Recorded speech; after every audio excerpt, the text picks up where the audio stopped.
Every day since November 1998, the International Space Station has been orbiting the Earth at a speed of 28,000 kilometers per hour. Having spent several months on board the International Space Station, the time has come for 3 of its crew members to travel back to Earth. The return journey aboard a Soyuz capsule takes 3.5 hours. Before it can start, there's a lot of preparation to do, both in space and on the ground. The normal landing site for the Soyuz is Kazakhstan. A group of ground-based experts prepare meticulously for this operation. They take into account the current orbit of the station and then select the most appropriate landing site on the ground. The landing site is checked by the search and rescue team to make sure that the terrain is flat and free from any obstructions that could complicate the landing. The search and rescue team is able to operate even in extreme weather conditions. When all the information has been analyzed, the optimal return trajectory is calculated.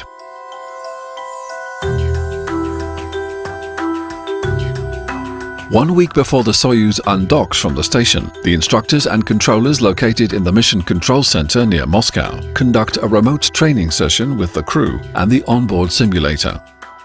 During this session, the crew are reminded about the most important actions they will have to perform during the re-entry. They carefully run through the procedures for each critical step, including the scenarios that could lead to an emergency descent.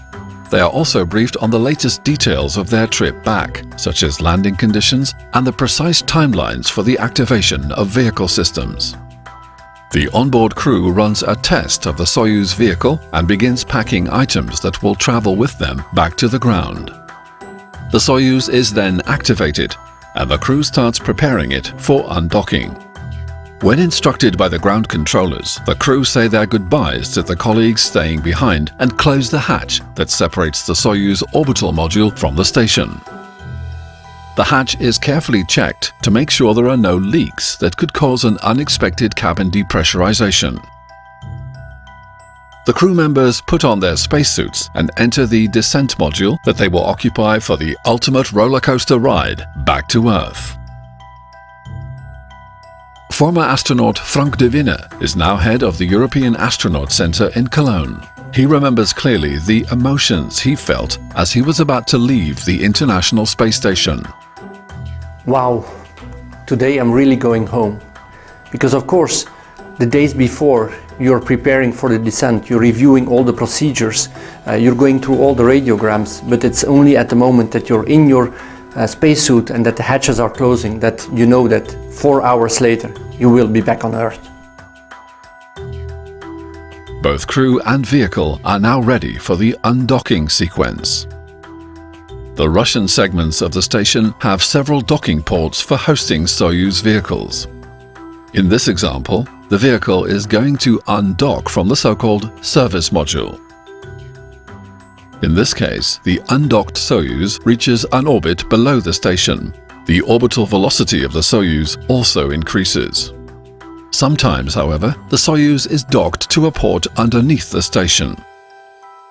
In these situations, approximately 40 minutes before the undocking, the station changes its orientation. The Soyuz then undocks and joins a higher orbit, and its velocity decreases. In both cases, after one revolution of the Earth, the orbits intersect, but because of their now different velocities, the station and the Soyuz arrive at the intersection point at different times. This prevents any possibility of a collision between the two vehicles.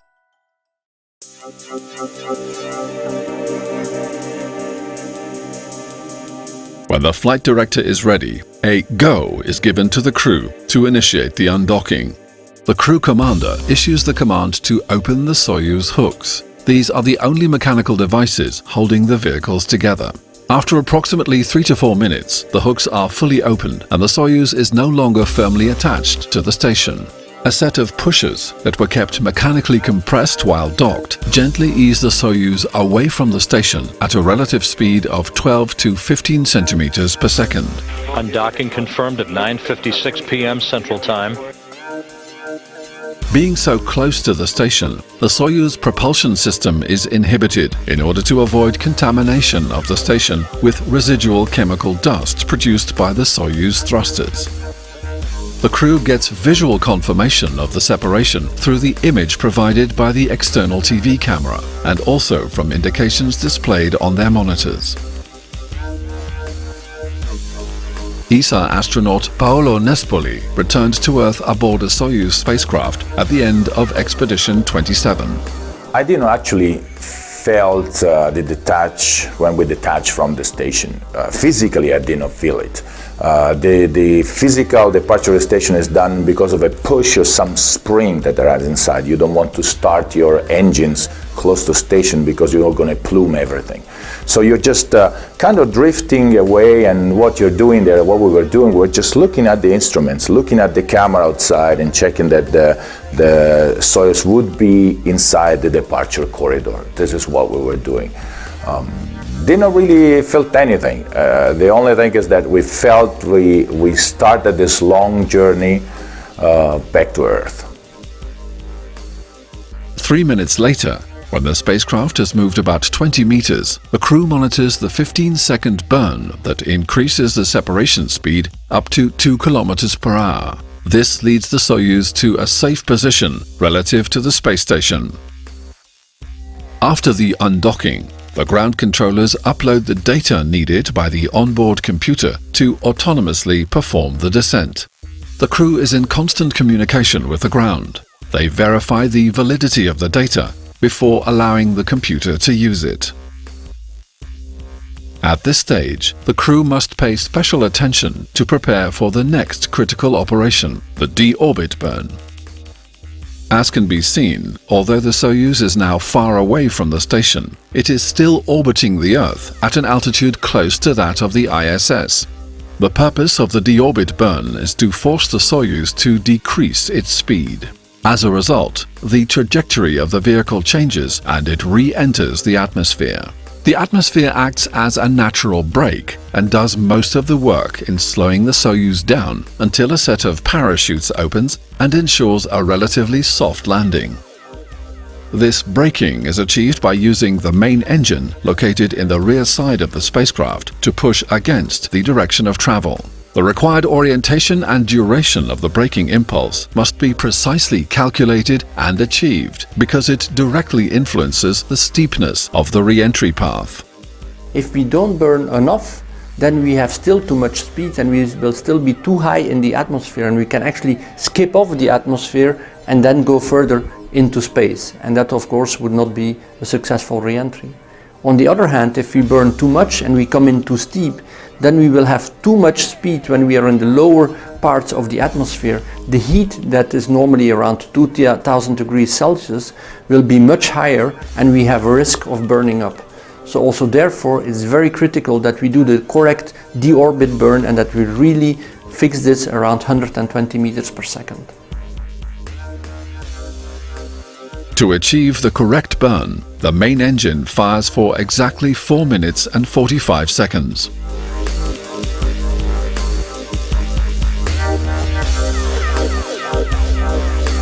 The Soyuz now follows a trajectory that will lead it to intercept the dense layers of the atmosphere, leading to a safe re-entry and landing about 55 minutes later.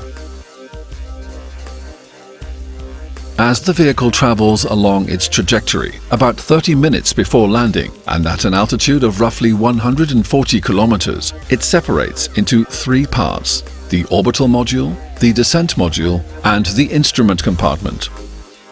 There is no chance of the individual modules colliding with each other. This is called impactless separation. Only the descent module hosting the crew will make it back safely to Earth.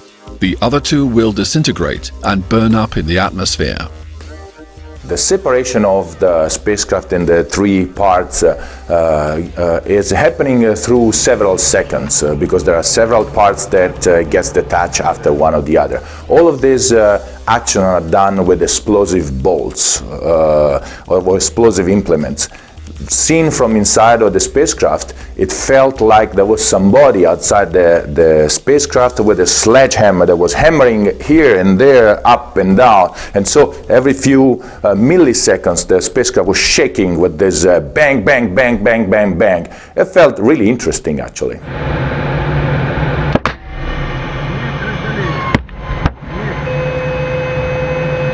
The descent module experiences extreme high temperatures during re-entry, so to protect it and the crew inside, it's fitted with a special protective coating and has a heat shield on its base. As the atmosphere becomes more dense, the descent module positions itself so that its heat shield points forward. The capsule is about to enter the Earth's atmosphere. This will be the most stressful part of its journey home.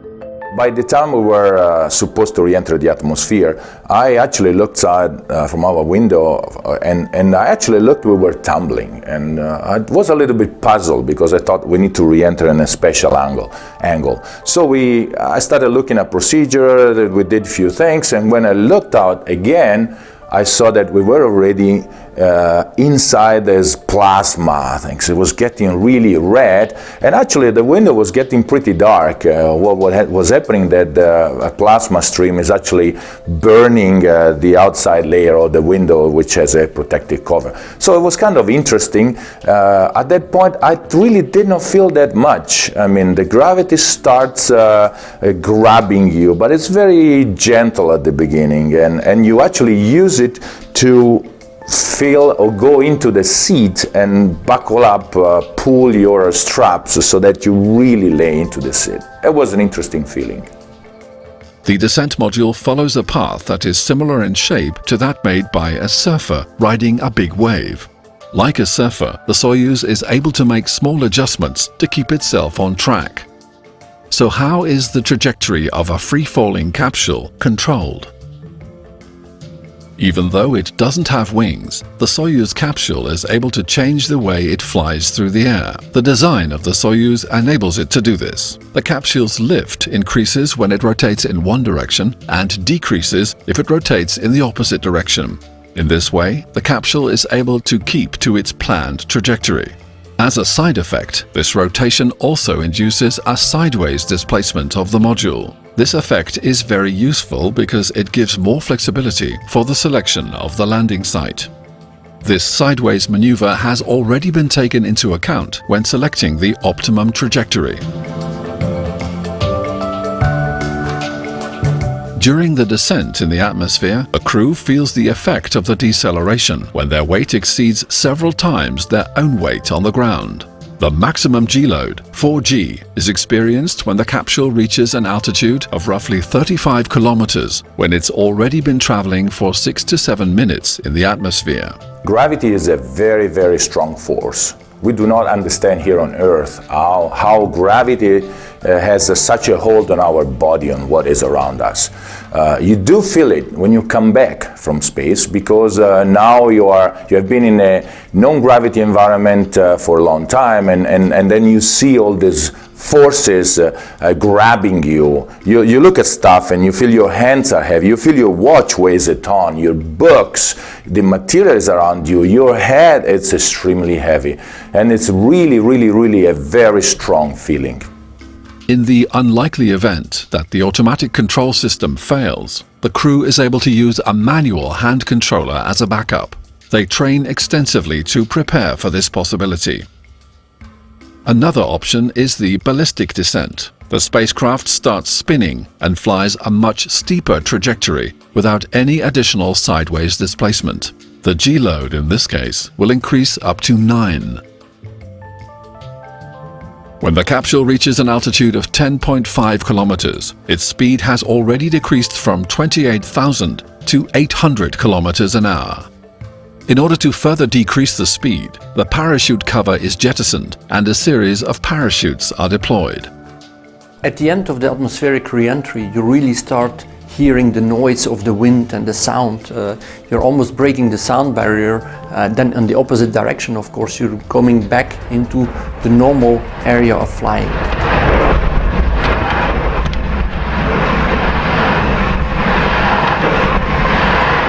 And this is around 30,000 feet that the parachute has to open.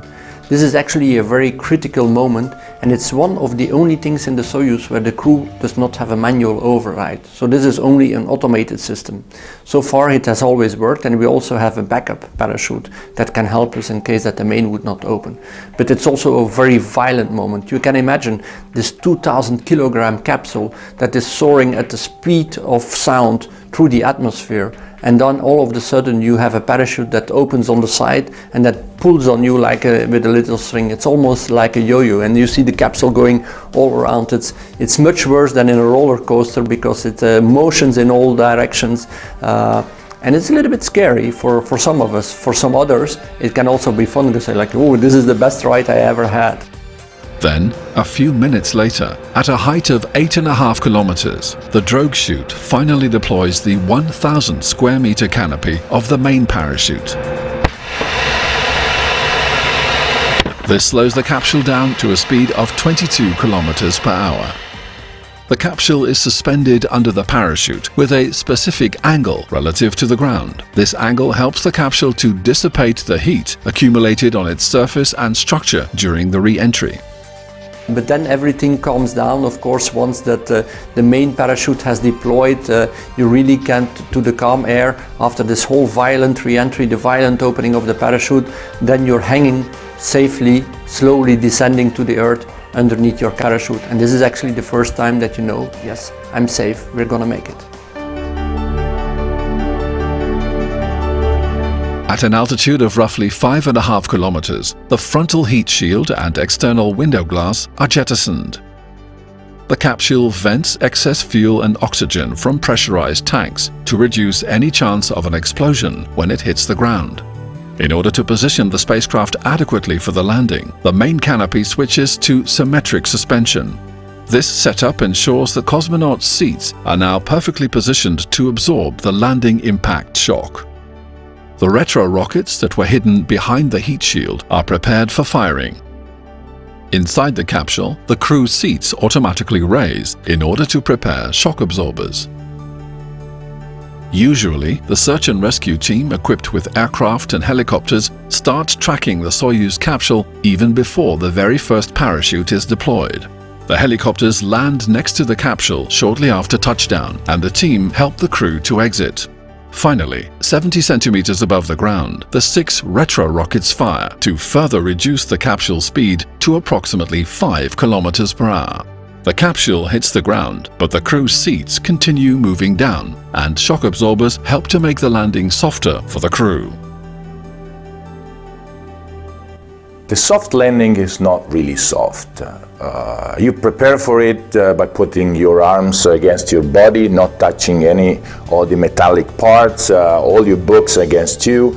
You're not talking, not to put the tongue in the middle of your teeth, and you're laying there trying to be as inside your seat as well as you can. And you're waiting for this soft landing to happen, which for me felt like a head-on collision between a truck and a small car, and of course I was in the small car. So when this happened, it was like bada boom, everything shook. I was kind of checking in there, everything was saying, and then silence, everything was stopped.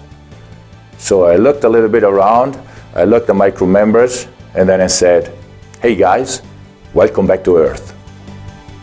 Once landed, one of the first actions of the crew commander is to release one of the 2 ropes that connect the capsule to the parachute. This is important as, in windy conditions, it prevents the capsule from being dragged away on the ground by the inflated parachute. You know that you're on the ground, you hear the voices of the rescue troops that are next to you, and you know that 5 minutes later they will open up the hatch and you can breathe fresh air. The crew is now safely back on Earth. They will soon be reunited with their families and begin the rehabilitation process after their extraordinary journey.